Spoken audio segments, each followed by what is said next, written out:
Olá, empreendedor, olá, empreendedora. Estamos aqui para a gravação de mais um podcast da Última Linha. O podcast da Última Linha é um podcast onde a gente fala de empreendedorismo. Estou aqui com o Vladimir, que está retornando de viagem. Bem-vindo novamente, Vladimir. Com certeza, estamos aqui hoje com uma convidada especial, né? E para mim é motivo, já tava sentindo falta, viu? Tava sentindo Já, falta? porque é muito gostoso estar aqui, né? Falando desse assunto tão maravilhoso que é empreendedorismo. E hoje estamos aqui com uma jornalista, hein? Hoje ela vai nos ensinar Hoje aqui, ela né? vai. Com Ela que certeza, é né? jornalista, palestrante, escritora. Bem-vinda, Elid. Obrigada por ter aceitado o convite. Já fala um pouquinho, pessoal, quem é você aí. Meu bom dia a todos. É um prazer estar aqui aprendendo. Não estou ensinando, não, estou aprendendo. Eu sempre falo que eu saio de casa para aprender algo novo e poder voltar, né, e inserir esse aprendizado no nosso dia a dia. Afinal, a vida é uma divisão, né? Vamos edificar aí os nossos conhecimentos. E muito obrigada a todos pela recepção, acolhimento. É um prazer estar com vocês, viu? Legal. Já fala um pouquinho pro pessoal de casa, qual que é a sua sintonia com o empreendedorismo, né? Como que você começou a empreender? Eu sei que você começou a empreender agora novamente, recentemente, Sim, mas fala um pouquinho, sim. pessoal, qual que é a sua ligação com o empreendedorismo? Ok. Bom, o empreendedorismo ele entrou na minha vida quando eu me tornei mãe e eu percebi, eu tenho 3 filhos, eu fui mãe com 18 anos, muito nova, né? E eu tentei levar o profissional, quando eu me casei, eu trabalhava numa empresa, uma empresa grande no Brasil, mas com 18 anos, você acaba tendo que fazer uma opção, porque você não tem maturidade para dar conta de tudo, né? E aí o empreendedorismo ele foi entrar na minha vida antes da faculdade de jornalismo, antes da minha terceira filha, né? E aí eu comecei fazendo bolo, é muito engraçado, para o aniversário dos meus filhos. E Nossa. aí tinha, como um deles fazia perto da Páscoa, eu resolvi aprender a fazer chocolate. E eu sou uma chocolatra assumida de sempre, né? E Quem não fui. é, né?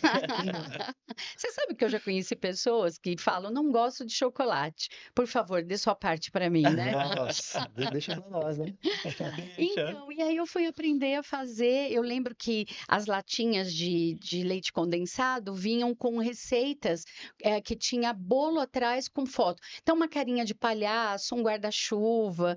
E aí eu falei, vamos colocar em prática isso. Os primeiros ficaram horríveis, né? Mas no fim, isso virou um negócio e eu acabei ficando 10 anos enquanto os 3 cresciam, né? Até minha filha nasceu, eu mexia com os chocolates. Cheguei a fazer 750 quilos de chocolate numa Nossa. Páscoa, em Olha, casa, assim, com mãe e amiga ajudando. Assim, muito, de uma forma muito manual mesmo, artesanal, né? E foi muito interessante. E essa minha trajetória foi até em torno de 98, mais ou menos, 1998. Aí o meu divórcio veio em 2001, e aí a partir de 2001 aí eu tive que começar a brincar de empreender, não só para satisfazer o meu ego ou preencher a minha lacuna enquanto mãe, né? Mas aí eu precisava pensar no trabalho de uma forma mais efetiva, né? Então, o empreendedorismo entrou assim, para eu administrar a minha vida profissional com a minha vida de mãe, né? Foi exatamente isso. A vida pessoal, né? Veio um pouco Isso. por necessidade, né?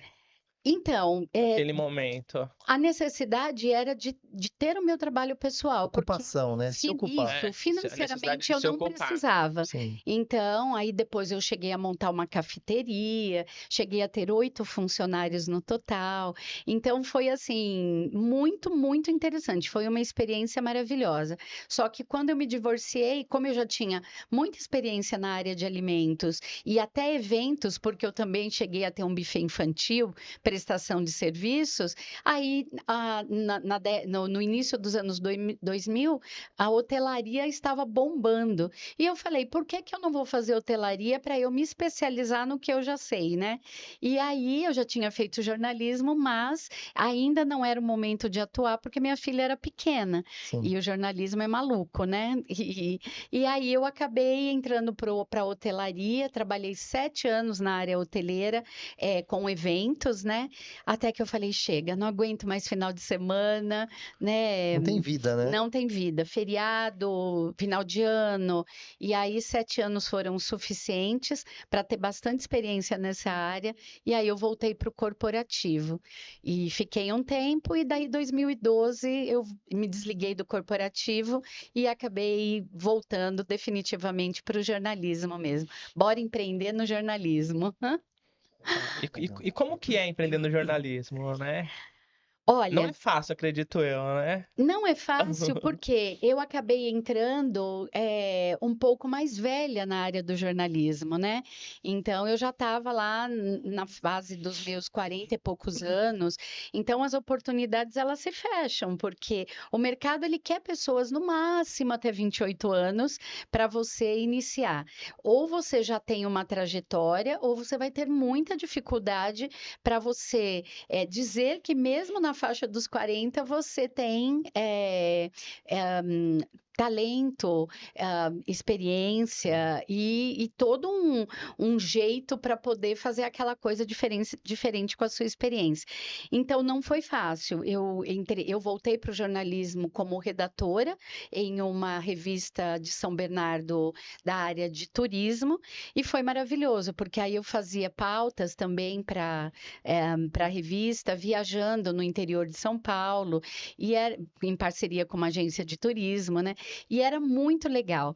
E daí as coisas foram acontecendo, né? Foi acontecendo a revista, depois aconteceu um programa ao vivo, que era em uma TV, uma web TV coligada ao Portal UOL, depois eu fui para uma outra web TV, e aí as coisas foram acontecendo. Então, o que eu costumo dizer em relação ao jornalismo é que, principalmente as pessoas que não entram em mídias que são conceituadas, né, que tem o plim-plim, etc e tal, a gente precisa ter um jogo de cintura e associar o seu talento, por exemplo, o meu, eu acho que além da comunicação vocal, né, verbal, eu acho que é a escrita. Todos dizem que eu escrevo muito bem, desenvolvo os textos muito bem. Então, a gente tem que ver qual é a sua área, o seu nicho, né?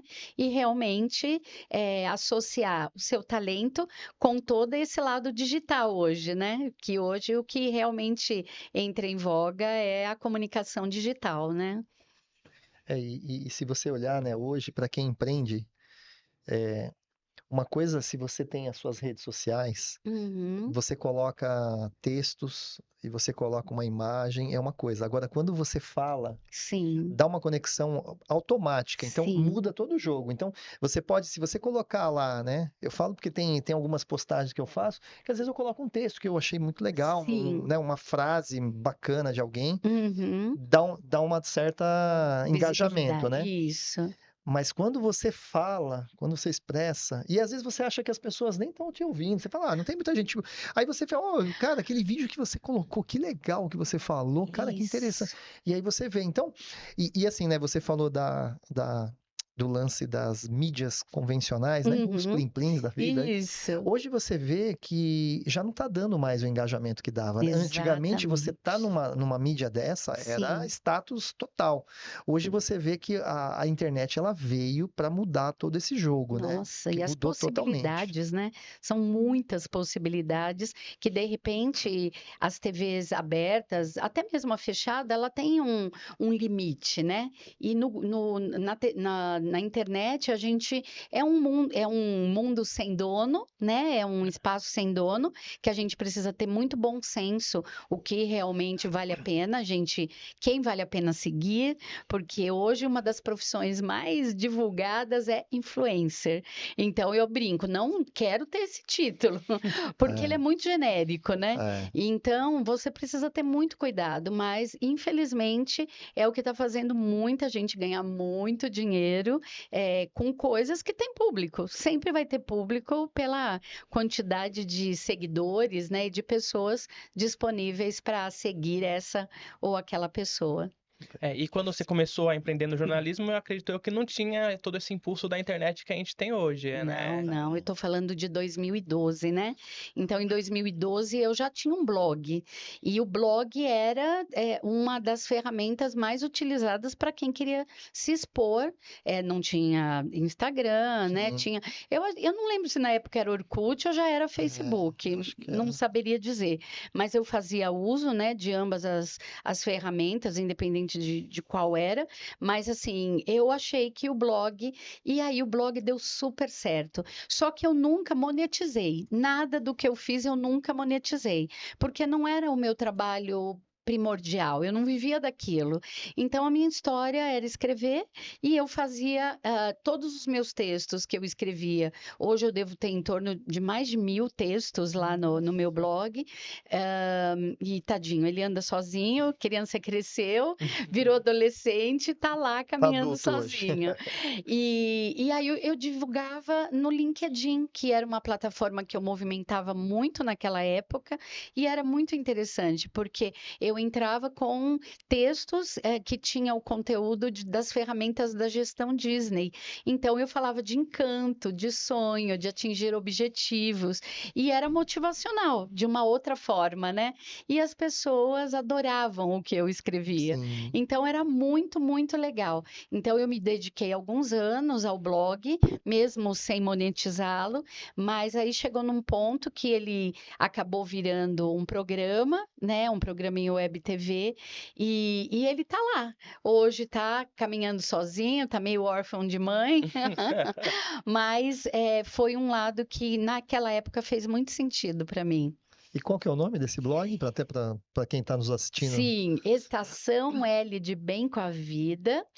Desculpa, o site é estaçãoeld.wixsite.barra Estação Elide, que como é gratuito, né? Então entra o Wixsite. Esse é a Estação Elide. O blog é Blogspot. Então é eldebemcoavida.blogspot.com.br.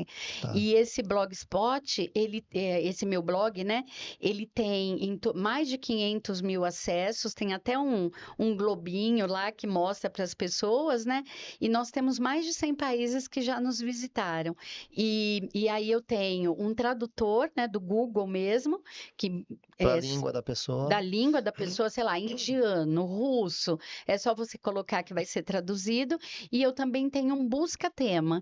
Então é bem interessante, porque se você colocar lá paz, vai aparecer os textos meus, tem alguns textos que não são meus, sobre aquele tema, né? Legal. É bem, bem interessante. Tem algumas páginas, mas eu nunca monetizei. O que eu quero futuramente é pensar em... Já me disseram que tem um número de textos lá que daria para ser mensagens motivacionais por um ano. 365 mensagens motivacionais. Então, quem sabe futuramente eu não olhe para isso com mais carinho e transforme o L de Bem com a Vida num livro para mensagens diárias, né? E hoje você fala que ele tá lá órfão de mãe, né? Mas você tem escrito alguma coisa? Como que tá essa... Olha, se eu escrever uma vez a cada 6 meses, colocar lá, mas é muito interessante, porque eu entro nas métricas e normalmente tem pessoas. Os Estados Unidos, tem uma região dos Estados Unidos, Califórnia, por exemplo, que sempre entra para ler no meu blog. Então, eu consigo ver, né, o movimento diário, semanal, mensal, e sempre tem lá pessoas, mesmo sem sem a mamãe presente. Mas assim, hoje eu não teria tempo para poder cuidar do blog, mas já chegaram propostas para mim, se eu de repente não queria fazer parcerias, porque tem muita coisa lá que dá para fazer parceria com uma empresa e monetizá-lo. Mas eu nunca tive tempo para falar, não, dessa vez eu quero. Vou pensar. Opa! Não, e assim, né? E você vê que antigamente, algum tempo atrás, todo o conhecimento que a gente tinha você doava esse conhecimento, né? Então, Isso, eu sabia consertar alguma coisa, eu ensinava, né? Eu sabia isso. escrever uma redação, eu ensinava. Sim.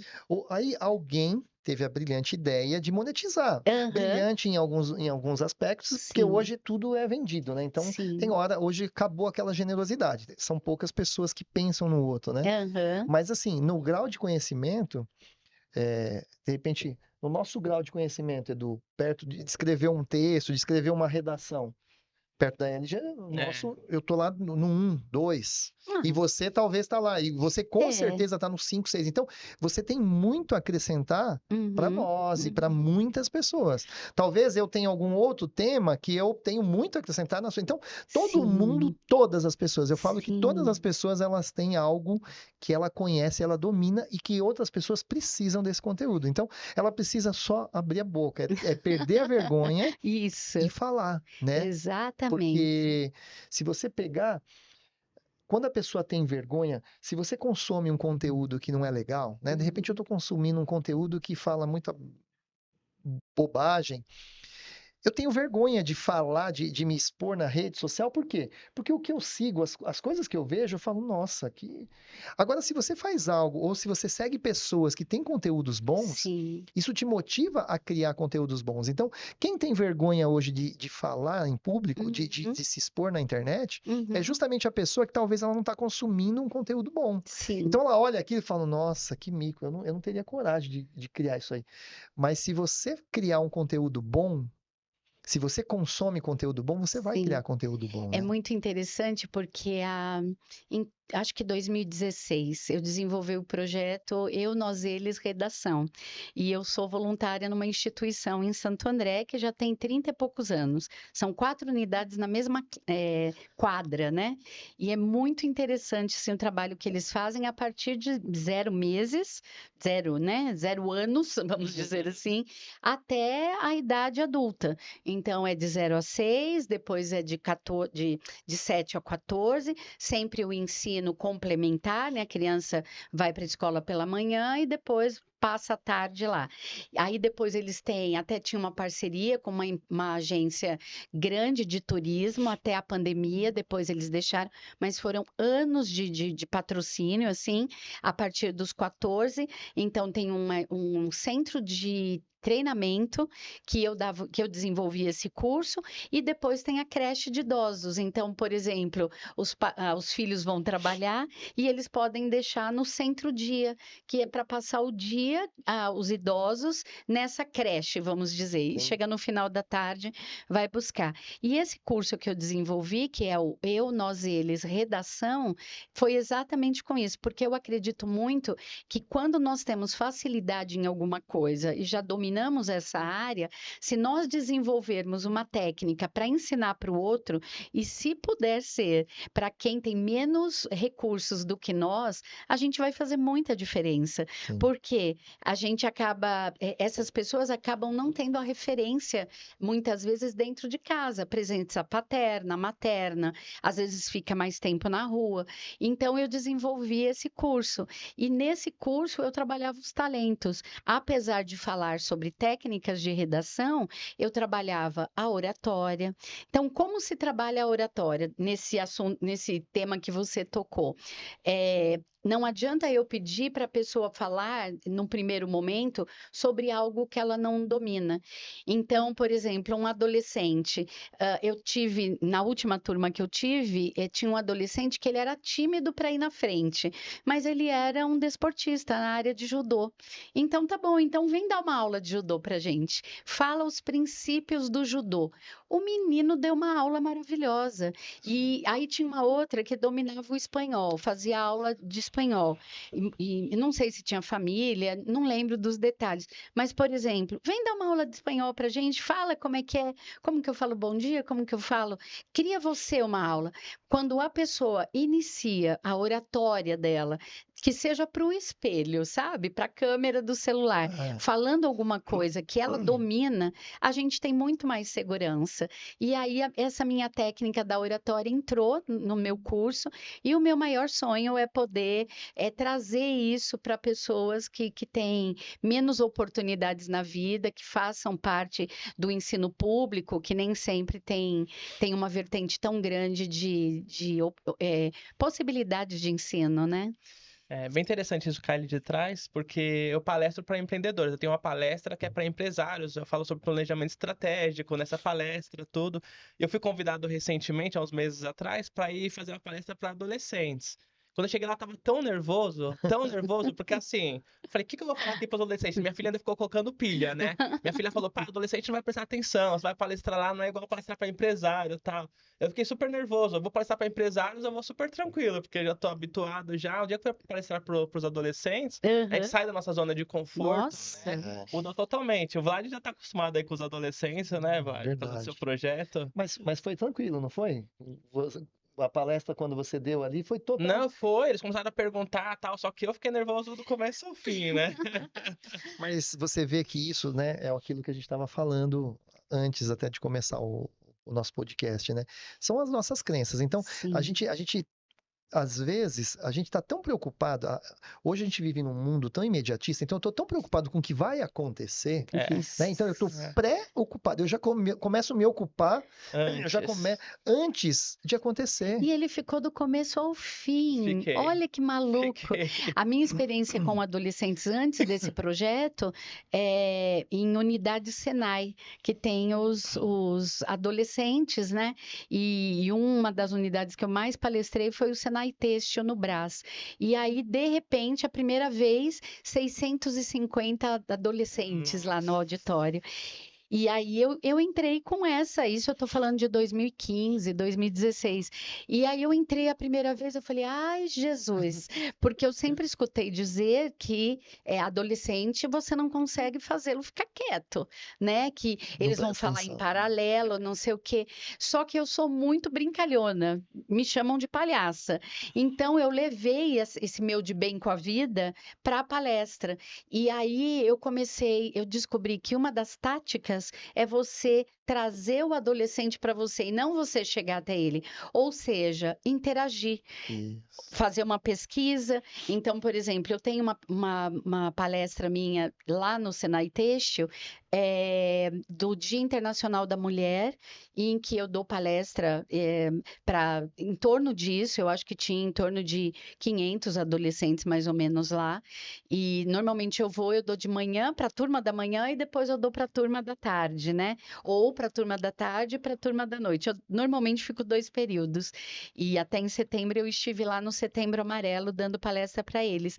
E aí eu lembro que eu fiz uma pesquisa, por exemplo, qual era o autor que estava em evidência naquele momento, da idade deles, que iria poder falar. Naquele momento nós estávamos na transição, tinha saído, acho que já a Dilma, então falando de referências, como você quer ser no futuro?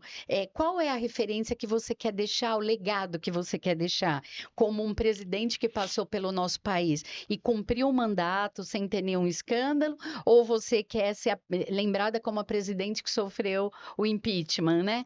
E aí você vai trazendo coisas, e eu perguntava, e eu ia com o microfone, e eu andava no meio deles, e eu colocava, quem sabe sobre isso? Quem sabe sobre aquilo?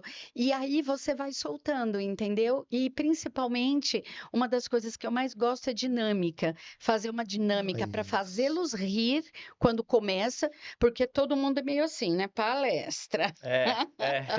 Né? Vou sentar aqui 1 hora e meia, vou ficar escutando, vendo slide. Não, a gente vai brincar, a gente vai interagir, a gente vai expor com respeito, principalmente o respeito que eu falo é assim, se eu abordar um adolescente, eu peço para para ele ler um slide. Por favor, leia aquele slide. Não quero. Tá bom, passa para o próximo. Eu não vou questionar e expô-lo, ainda mais sendo filmado, né? Para ele falar alguma coisa. Vai ter um outro que vai querer falar, entendeu? E uma dinâmica para fechar, que eu sempre faço uma brincadeira, para eles levarem uma mensagem para casa, né? Então, eu acho que a grande sacada de quando a gente palestra para um número grande de adolescentes é exatamente isso. A gente chegar até eles. Sabe, tipo, criança, que a gente tem um filho pequeno, não adianta a gente falar, porque você não sei o quê. Abaixa, agacha, senta, fica na altura da criança para ela Isso. te entender, né? É. O adolescente é a mesma coisa. Se soubesse disso antes, né? Tinha que ter preparado de antes de ter E ido. você vê que é tão interessante isso que você falou, que assim, se a gente pegar como referência, se a gente pegar a nossa adolescência, Uhum. quando você ganha o coração do adolescente, você pega assim, ó, quem nunca teve, né? Se a gente pegar aqui, eu tive um tio que eu amava, que eu falava, nossa, esse tio pra mim é uma inspiração. Então era aquele Uhum. tio que eu falava, quando eu crescer eu quero ser igual ele. Mas por quê? Porque era o tio que me ouvia, era o tio que eu tinha vontade de comer um chocolate, ele sabia o que eu gostava, ele Aham. sabia o que eu gostava de ouvir, ele era um cara que me ouvia, que me Sim, dava atenção. Então, sim. eu tinha outros tios que eu gostava, mas não era igual a ele. Então, É, ele ganhou o meu coração. E quando você isso. ganha o coração do adolescente, né? Sim. Isso partindo para os nossos filhos, né? Nossos familiares.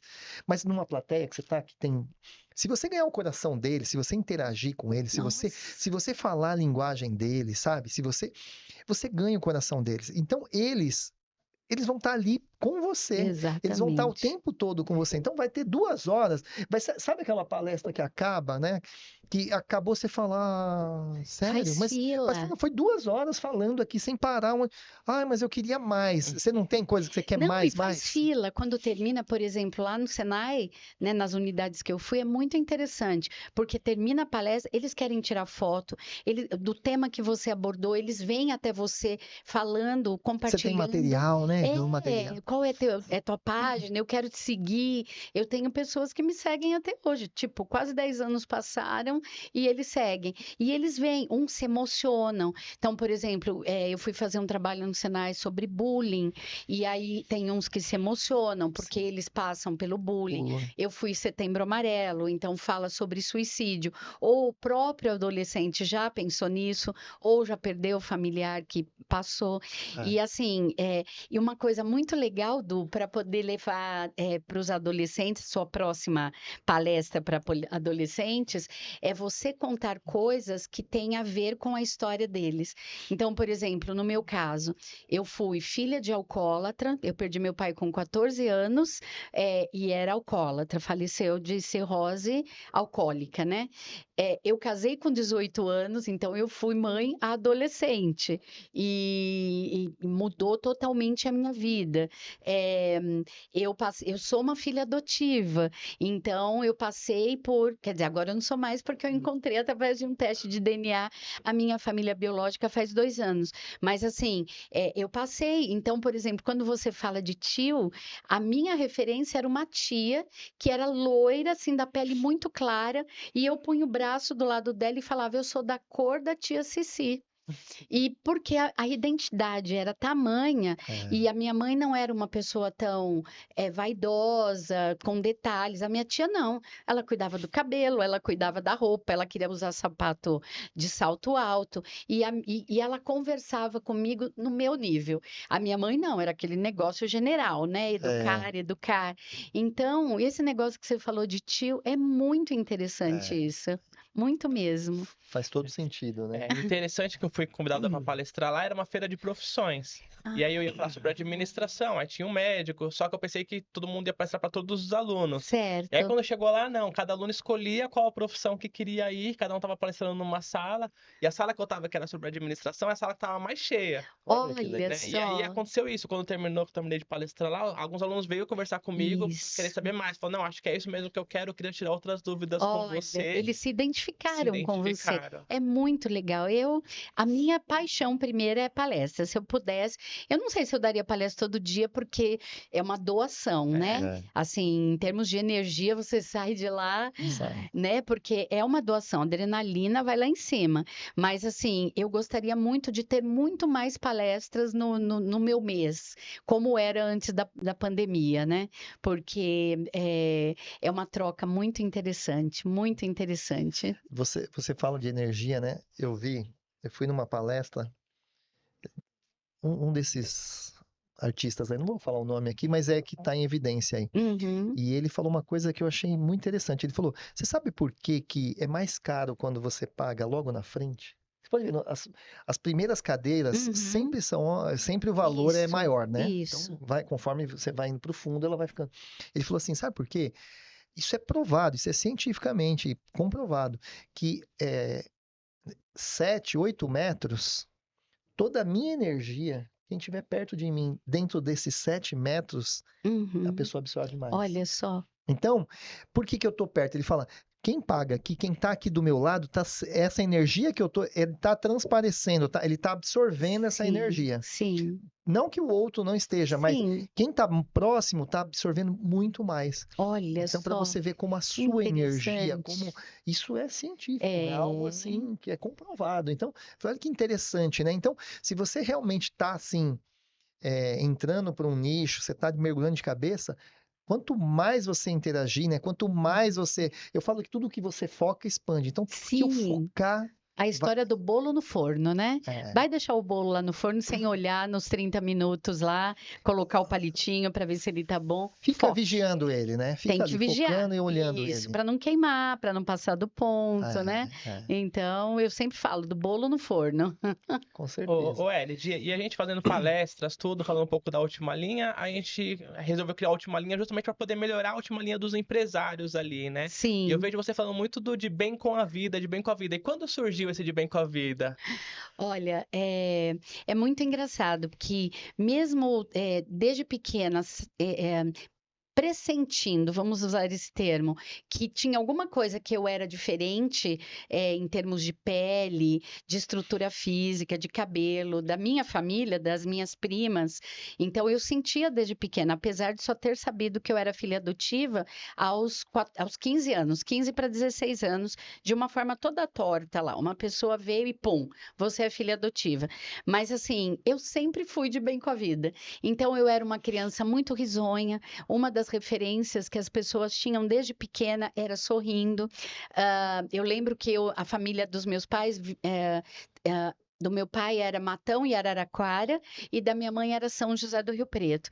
Então, São José do Rio Preto a gente ia de trem, porque meu pai, como alcoólatra, não dirigia, né? Sim. E aí, eu desde pequena eu dançava. E então eu sou bailarina, né? Hoje faço parte da dança de salão, que é uma paixão, assim. Mas no trem, 12 horas, tendo oportunidade, onde eu via alguém com violão, eu estava lá cantando. Então meus pais diziam que eu ia cantar música do Roberto Carlos na época, né? E eu queria, ou estava dançando, eu era showwoman lá, né? Aham. Showgirl. E então, eu sempre fui assim uma criança muito alegre. E na adolescência, eu lembro que o meu namorado, ele falava que o meu apelido tinha que ser Risoleta, porque eu estava sempre brincando. Eu nunca fui de pensar no negativo, de me entregar para o negativo, apesar de ter passado por depressão profunda há 16 anos atrás.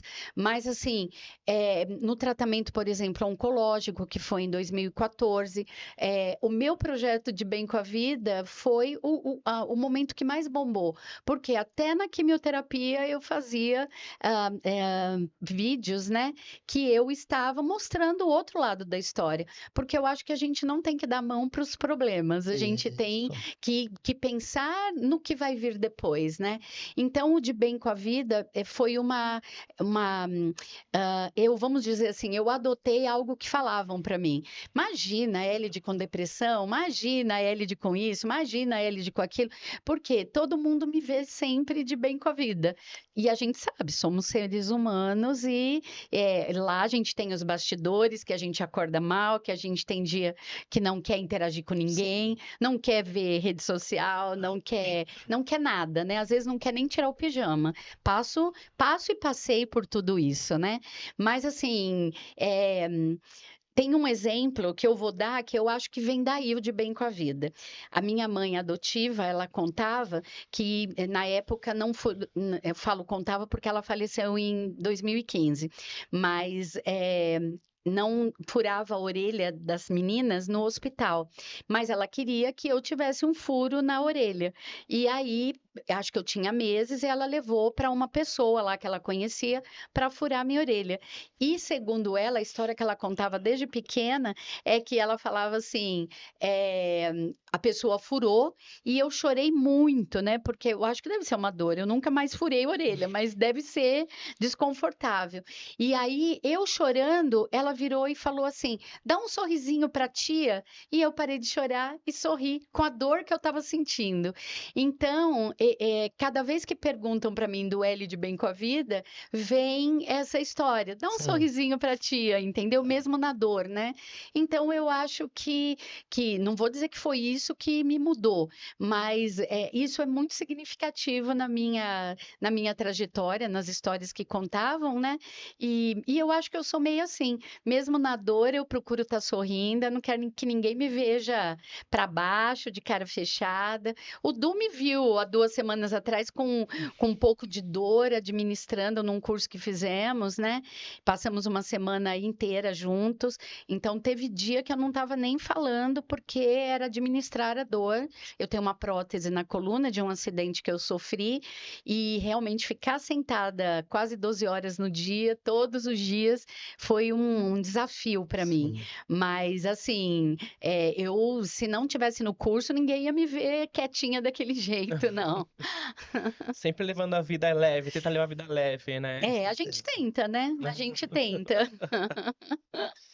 E você vê, né, que a vida são escolhas, né? Então você escolheu ser feliz, você escolheu ver o lado bom das coisas, né? Porque tudo Sim, tem os dois lados, né? sim, Atrás de uma grande tempestade, você pode ver, tá aquele dia feio, chuvoso, tá aquela tempestade. Passou, você pode ter certeza que no dia seguinte, atrás daquilo, tem um sol lindo. Então sim. vai passar, tudo vai passar, né? E tem uma coisa que, assim, eu tive a oportunidade de fazer cursos, né? Cursos avulsos, extracurriculares, enfim, eu gosto muito de aprender, né? Até o Empretec agora que fizemos é nessa toada, né? Como eu estou empreendendo novamente, preciso atualizar os meus conhecimentos. E o Empretec eu não tinha feito ainda. Mas assim, eu acredito que quando nós dividimos e olhamos para tudo isso, nos permitimos o aprendizado, em algum momento vai fazer diferença. O único momento que eu não consegui colocar em prática é na depressão. Eu já passei por algumas crises de depressão. Hoje eu faço acompanhamento, porque depressão não cura nunca. Então é tipo o alcoolismo, você tem que ter cuidado não com o copo, mas com aquele gatilho que o outro pode desenvolver em você, em alguma coisa que você emocionalmente não tá legal. Todos nós temos alguma coisa, né? Que Sim. de repente é um gatilho e não vou ficar legal. E aí eu costumo dizer que a depressão é um momento que eu não consigo transformar o conhecimento que eu tenho em sabedoria.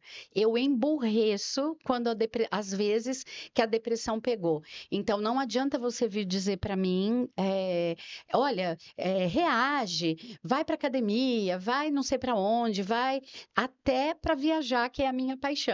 Não quero viajar.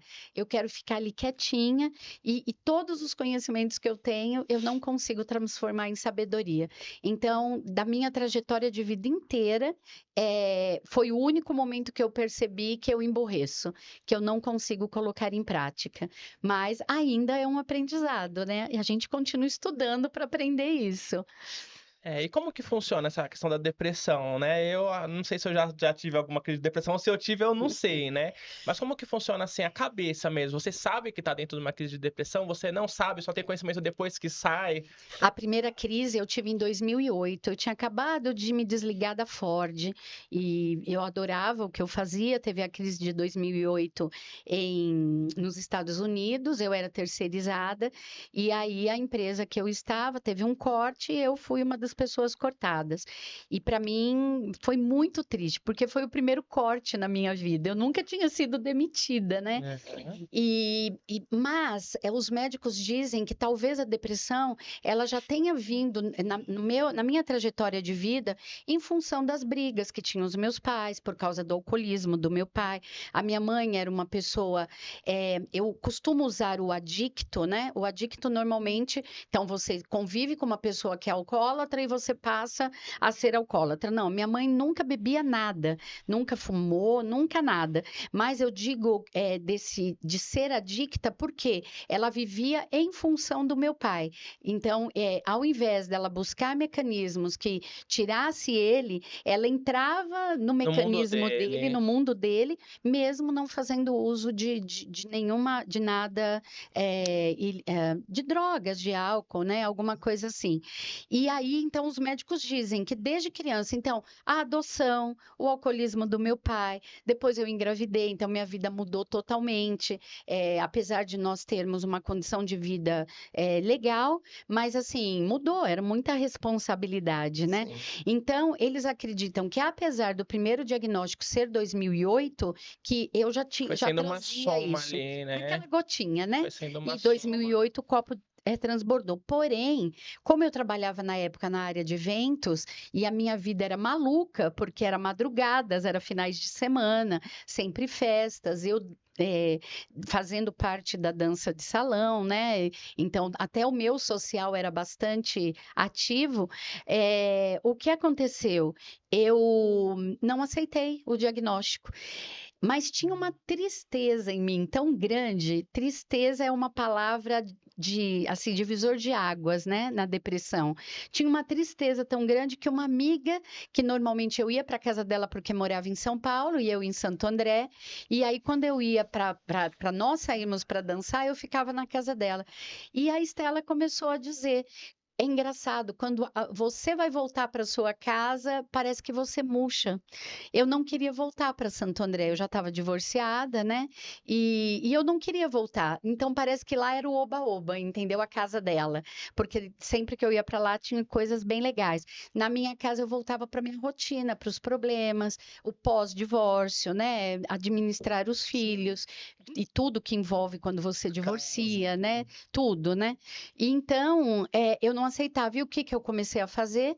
Passei com um médico lá que mal me olhou, acho que a distância entre eu e ele foi mais ou menos essa, uma conversa muito rápida, prescreveu o medicamento, e o que que eu fazia? Eu tomava aquele medicamento para dormir. Era para tomar um à noite, eu tomava meia dúzia, porque eu queria dormir.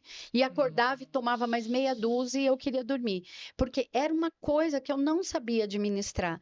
E eu estava num relacionamento, mas essa pessoa não tinha conhecimento para saber o que estava acontecendo comigo, né? Então, foi um desenrolar de situações de não aceitação.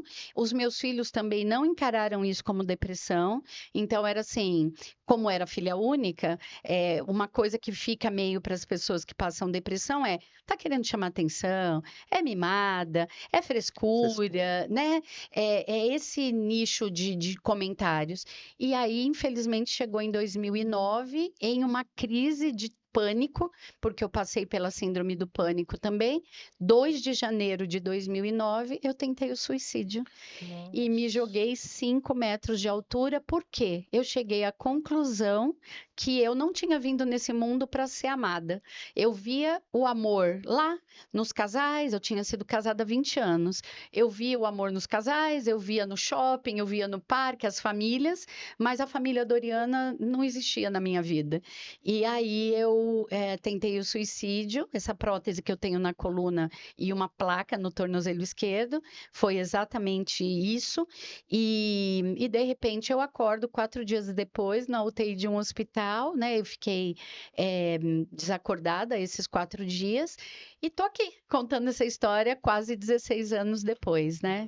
Foi uma recuperação muito difícil e quando eu acordei, eu acho que já me disseram na parte espiritual, né? Assim, várias religiões já comentaram que quando a gente passa por um pós-morte, né? Que a gente volta, eu não tive nada disso de ver túnel, eu não vi nada disso. Mas assim, o pós-morte, quando você acorda, é que você faz uma opção antes de você acordar, se você quer continuar vivo ou não. E eu voltei com muita garra, porque eu queria realizar. Só que eu estava com uma prótese na coluna, com fragmentos da vértebra na medula, e o primeiro prognóstico era paraplegia. Então, foi uma cirurgia muito difícil, com a possibilidade de voltar sem sentir os membros inferiores. Acho que houve um milagre aí no meio do caminho e eu voltei sentindo. E 6 meses depois, eu fiquei 6 meses na cama mesmo, e 6 meses depois, né, voltando com fisioterapia passiva, eu acabei voltando a andar devagarzinho, e eles falavam: ah, vai voltar com uma bengalinha, uma rasteirinha, e falava: para mim andar é muito pouco, eu sou uma bailarina e eu vou voltar a dançar e de salto alto. E aí no final daquele ano, em 2009, estava eu lá, voltando para dança de salão e entrando no Natal de salto alto 10, assim, né? Voltando Mente. com tudo, é a cabeça, né? É a Cabeça. cabeça. Então, para mim, a minha mente sempre foi a minha direção, sabe? Para tudo. E eu passei por vários problemas em que eu estava sozinha. Não tinha pai, não tinha mãe que me direcionasse, não tinha irmãos, não tinha orientação. Bati muito a cabeça, fiz coisas erradas na tentativa de acertar. Por exemplo, nessa parte que conversamos antes do financeiro, né? É uma área que eu posso dizer que eu não domino até hoje, mas hoje eu sou muito mais cordata com a coisa. Sim. Mas assim, quando eu me separei, meu Deus do céu, uma coisa é você ter dinheiro e não precisar fazer conta de menos. A outra coisa é você não ter dinheiro e não fazer conta de menos, né? E eu passei por tudo isso em vários sentidos. Então, assim, mas eu sempre acreditei que eu podia dar volta. E a minha fé em Deus, né? Então era eu e ele, e mesmo sem essa estrutura familiar adequada, a coisa aconteceu. E olha, eu posso dizer que foi uma experiência muito boa que me trouxe a Elide que eu sou hoje, né? A soma, né? Você foi somando, agregando Sim. os prós e os contras, né? Pós-graduada na arte de viver, É eu isso aí, falo. é isso aí. Eu vi um livro e aí conta um pedacinho dele, conta, né, que como é assim culto, né? Como é importante a leitura, né? O Uhum, livro, né? O livro, como sim, você viaja, como a sabedoria, né? sim. Que ela salva, né? E aí nesse livro fala que foi feita uma pesquisa e tinham 20 homens. E Aham, aí falaram para eles assim, olha, vocês, eu vou dar duas opções para vocês. Ou vocês leem um livro, uhum. deram um livro para cada um, você lê, ou você vai cortar árvores. No fim da história, o que você acha que eles optaram? Olha, cortar árvores, por exemplo, eu trabalhei numa empresa de celulose. Então, cortar árvores seria o começo, pelo menos para transformar em papel. Não sei se eles teriam né, esse caminho. Mas eu acho que se for remunerado, eles foram cortar árvores. Sim, o que acontece? Hoje, se você olhar as pessoas hoje, qual o hábito que nós temos hoje de ler? Se a Hum, gente pegar a população de uma forma geral, celular. hoje o celular, Uhum, a televisão, uhum. tudo, Sim, tudo hoje, computador, então me faz eu ficar o quê? Preguiçoso, eu sim. ocioso. Então, eles não foram diferentes. Eles falaram, Olha, pô, pelo menos eu cortando, eu tô isso. exercitando, eu tô... E assim, o livro, as histórias, eles podem salvar de uma depressão, ele pode Nossa, salvar a sua vida. é uma viagem. É, teve, há poucos dias atrás aqui, teve um amigo meu Uhum. que o apartamento dele pegou fogo, perdeu tudo. Meu E Deus. você sabe o que foi que uma pessoa fez?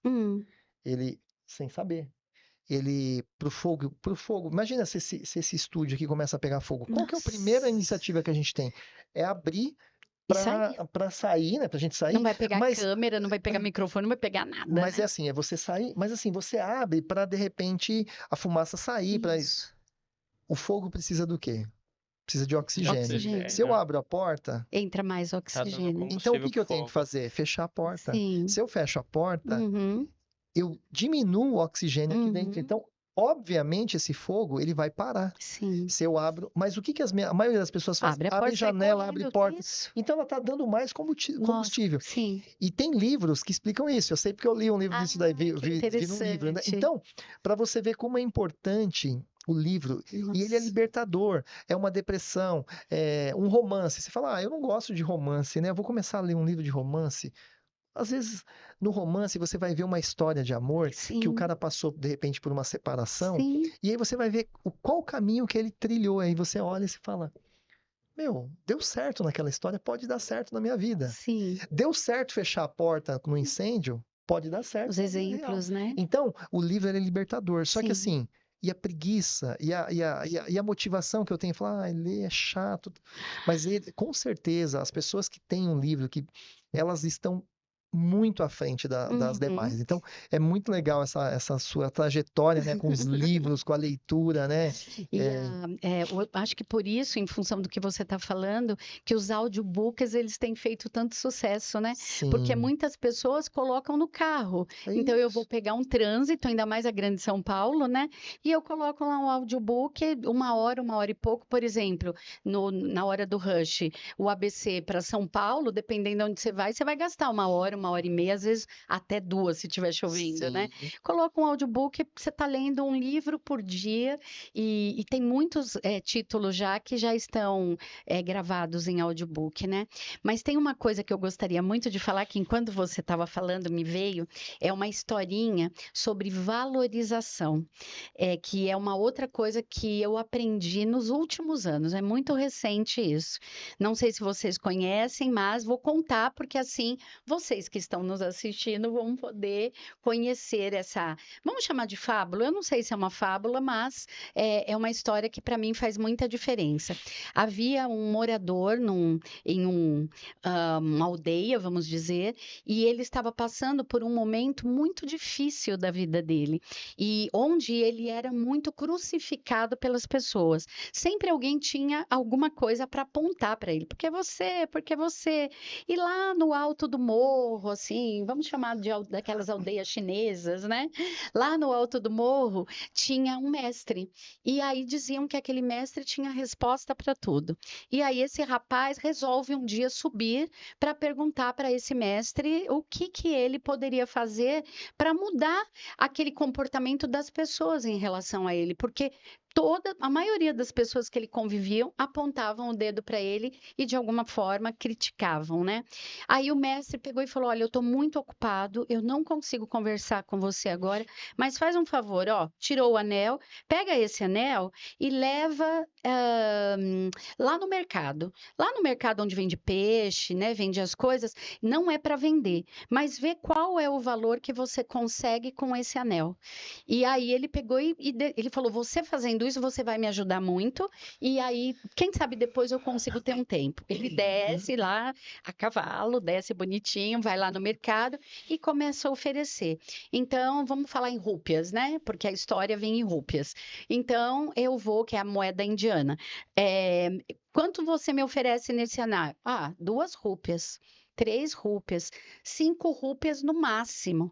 Aí ele pega e fala assim: "Não, é muito pouco, né? Mas não era para vender." Ele volta: "Mestre, olha, 1, 2, 5 rúpias eles ofereceram."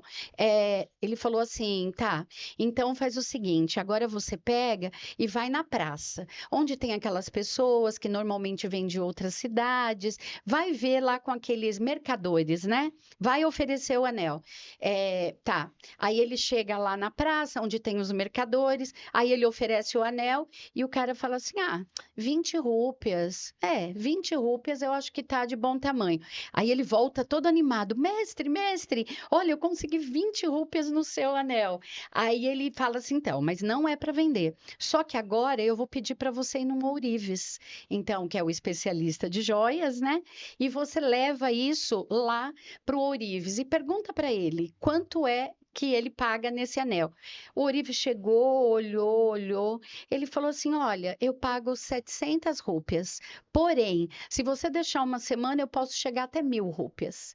O menino voltou encantado, e aí ele chega e fala: eu consegui, se você deixar uma semana, 1.000 rúpias. O mestre pega o anel, coloca no dedo. Aí ele falou assim: leve essa lição para você. Jamais busque a sua valorização em meio às pessoas que não fazem parte do seu nicho. Não adianta você querer vender uma peça de ouro no mercado de peixe, porque ninguém vai valorizar. Você precisa pegar o ouro e ir no ourives para ele dar o real valor. E eu aprendi que muitas pessoas que me apontavam o dedo, e foram muitas que me apontaram o dedo, elas estavam, assim, não querendo ser prepotente, mas elas estavam aquém de mim. O nível do que elas buscavam para a vida delas era muito diferente do que eu buscava. Elas não estavam aptas a entender qual era a minha essência, para onde eu caminhava e o que eu precisava delas.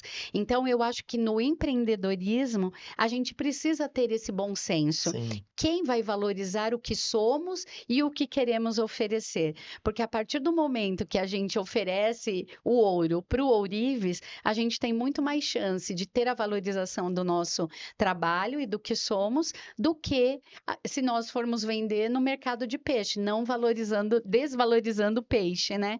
Eu acho essa fábula muito interessante. Nossa, é Muito interessante legal. demais, né? Então, isso mostra que, assim, você tem que estar no lugar certo, né? Sim, O teu lugar. sim. Então, eu falo que a vida é como se fosse um trem, né? Então, pensa assim, ó, você, num trem da sua vida, você entrou na Ford, na Uhum. estação Ford. Sim, sim, Mas teve um momento que ela saiu da sua vida. Então, ela sim. desceu, né? Ela entrou. O trem é Isso, você. Então, a sim, Ford entrou, aham, mas ela saiu. Então, eu sim, acho que assim, a gente tem que agradecer, a gente fica com raiva quando as pessoas saem da nossa vida, quando, né, sim. igual no teu caso, Isso, separação, coisa que aconteceu. sim, Mas assim, o tempo dela com você era aquele. Então, exatamente. E agradeça quando, agregou. agradeça quando entra e Isso, agradeça quando sai, porque se agregou. saiu é porque não tinha mais para E agregar. vai abrir uma porta maior. Uma nova Principalmente se a porta. gente estiver com os olhos abertos, né? Então, E abriu, né? No caso, foi uma oportunidade de ir para outras outros possibilidades e lugares. agregar de outras formas, né? Porque eu acho que a vida é uma troca. Então, como nós brincamos no começo, né? Não, ela vai ensinar. Não, eu estou aqui aprendendo com vocês. É uma troca. O nosso dia a dia deveria ser assim, principalmente quando nós queremos empreender, né? Porque tem tanta gente que agrega tanta coisa boa, né? Na vida da gente. Com E a vida é certeza. feita de ciclos, né? Na verdade. Sim. Eu trabalhei na Mil também, CLT. Trabalhei 8 anos lá na Mil. Olha As pessoas só, tendem a falar: nossa, não deu certo, Eduardo, lá na Mil. Não, cara, durante 8 anos deu deu certo. Depois daqueles 8 certo. anos acabou o E ciclo. quanto você não Isso. aprendeu, né? Porque se você tá hoje onde você tá, com certeza uma parcela foi do que Foi você daquilo que eu Sim, vivi ali, sim, né? colaborou para exatamente. isso. Exatamente. Eu acho que esse olhar é fundamental. Então, por exemplo, com relação ao meu casamento, eu já ouvi pessoas falando: ah, não deu certo o casamento? Caramba, eu fiquei 20 anos casada. Não deu Como que certo não por deu 20 certo? anos, né? Tínhamos uma troca, tínhamos um porquê, e assim são as empresas, são os trabalhos, são os negócios, né? Isso. Tem um porquê, agrega, nos tornamos alguma coisa, né? Eu levo um pouco de você e deixo um pouco de mim, como dizem, Sim. né? E aí seguimos para dar continuidade à nossa trajetória, né? É. Então eu acho maravilhoso quando um papo como esse que estamos tendo, né? E que a gente consegue olhar para a vida assim, acreditando que mesmo os problemas agregam as adversidades, nossa, a gente sai daqui mais leve, né? Sai, Eu sai. digo que os problemas agregam mais do que as soluções, né? Porque é no problema que você aprende, né? Não é Se soubermos na olhar Você, para parte fácil isso. que você você vê aprende. assim, eu adoro viajar, né? Como você disse, eu também adoro. O que que vem mais à nossa mente numa viagem? As coisas que deu tudo certinho, encaixou tudo certinho? Ou aquele perrengue que você passou, aquele perrengue que você fala, nossa, eu cheguei lá, deu errado.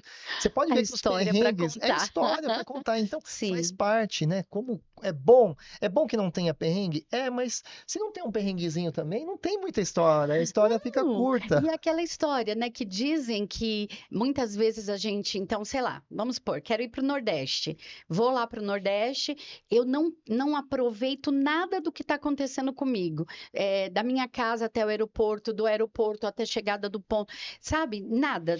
E aí parece que coisas vêm acontecendo com a gente que é para falar, ô, você está aqui, acorda, você está no aeroporto, você está no avião. Isso. Então, por Curte exemplo, todas as etapas, né? eu já tive a oportunidade era poltronas numeradas no avião e de repente aconteceu alguma coisa lá que não era mais a poltrona numerada. E aí tinha um casal em lua de mel que eu estava indo para o Nordeste. Tinha um casal em lua de mel que queria ficar junto e chegou uma pessoa dizendo esse lugar é meu porque estava lá. E de repente tinha mudado o mecanismo Sim, lá. sim. E aí começam a discutir, eu não vou sair daqui, a moça chorando. Aí eu estava com uma amiga viajando, eu falei, vamos fazer o seguinte, Vamos vamos dar o trocar. nosso lugar, fica vocês dois aqui e aí eles vão para onde eles quiserem. Então, assim, isso faz parte da viagem, Com né? certeza. Sim. E a gente perceber o outro, a gente facilitar. Tem coisas que a gente não está abrindo mão para a gente está ajudando o outro que está no momento que a gente já passou, É. muitas vezes, né? Então, assim, vamos olhar para o todo, vamos, como você falou do trem, né? Vamos olhar para a janelinha, ver o que está Isso. acontecendo, olhar ali no banco do lado, quem está precisando da gente. É uma troca, Com né? certeza. Eu levo a minha vida desse jeito, na medida do possível, né? É isso mesmo. O papo tá bom. Ó, o tempo voa. Tô vendo ali que nosso tempo tá chegando ao final. Ah, esse Não tem tem que mais uma existir. hora aí, né? Não tem mais uma.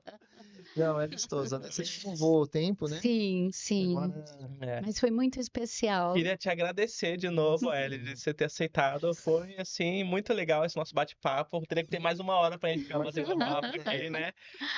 Eu queria que você deixasse uma mensagem final para os nossos telespectadores aí, para quem tá começando a empreender, para quem tá Sim, começando na vida do empreendedorismo. A gente já traz uma bagagem dentro do sim, empreender. Eu queria que você deixasse uma mensagem final e também que você deixasse aí os como que seus as pessoas te contatos, encontram, é. seus contatos, ok, suas redes. perfeito. Olha, a minha mensagem tem a ver com a minha vida.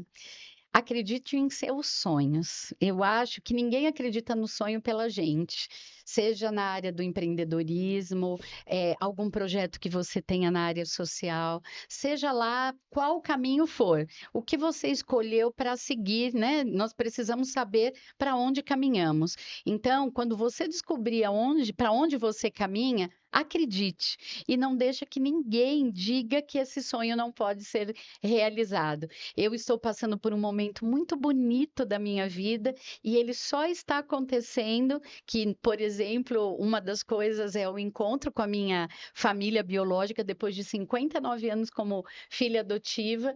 Então, assim, porque eu nunca desisti de querer encontrar a minha mãe e a minha família. Então, acredite nos seus sonhos. Não permita que ninguém diga que você não pode. Eu acho que isso faz sentido na minha vida e por mais que nós achamos que nós estamos sozinhos, todos nós temos uma crença que eu costumo dizer que é essa inteligência que a todos nós rege. Eu chamo de Deus. Agora, você na sua religião pode chamar do que faz sentido para você. Mas acredite, você nunca está sozinho. O que é seu está guardado e você vai conquistar a partir do momento que você realmente se dedicar. Como dissemos, o bolo no forno, né? Isso aí. Olha o seu bolo no forno, não deixa ele queimar, não deixa ninguém olhar o teu bolo. Toma conta lá direitinho. E Legal. com relação a me achar, L de Sou, S-O-U-L, porque o meu sobrenome é Souza, mas dizem que as coisas que eu faço com a alma. Então, há uns 15 anos me disseram isso, e aí eu substituí como jornalista o Souza pelo Sou. Então, nas redes sociais, todas as redes, L de Sou. Legal. Então, pessoal, se vocês quiserem saber um pouquinho mais da história da Ellie, de saber um pouco sobre essa questão dela encontrar a família dela, vocês vão encontrar tudo nas redes sociais O dela. Tem um livro pouquinho futuro, lá, já né? já vai ter o livro por aí. Ela tá para publicar um livro também. Você quer falar Sim. um pouco do livro? Olha, eu acho que eu vou deixar assim para voltar aqui. Então tá bom. Até Mas o porque livro, né, ele vai ser lançado no mês nacional da adoção, que é maio. Ele se chama Por Onde o Amor Pode Nos Levar, Resiliência e Superação, e conta toda essa minha história, desde o meu nascimento, enquanto filha adotiva, né, antes, quando eu não sabia ainda, até esse momento de encontrar a minha família biológica através de um teste de DNA. Mas aí a gente volta aqui. fechou. Então, para vocês que estão assistindo, não deixam de seguir o nosso canal aqui do YouTube, se inscrevam, curtam esse vídeo, compartilhem com os amigos para poder divulgar o certeza. nosso trabalho, né? E quem quiser me seguir também, @soueduardonascimento no Instagram. @Vladimir com 2 R's no final. @Vladimir RR. É isso, muito obrigado. Gratidão.